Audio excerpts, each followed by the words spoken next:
welcome back to my channel. Ayan po ako.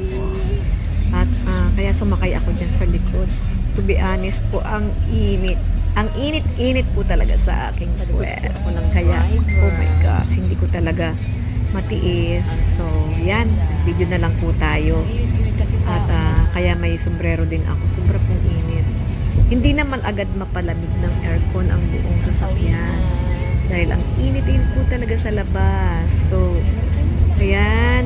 Pulang-pula ang nguso ng inyong lingkod. May sombrero na. Nagtakip pa ng mata. Init. Mabuti na lang at mayroon tayong tagapag-drive. Hi sa inyong lahat. Panuorin ninyo ang aking mga vlog. Maliliit na vlog, malalaking vlog. Ayan, na tayo. Ganito ang mga ginagawa dito. I love you all. Watch for more.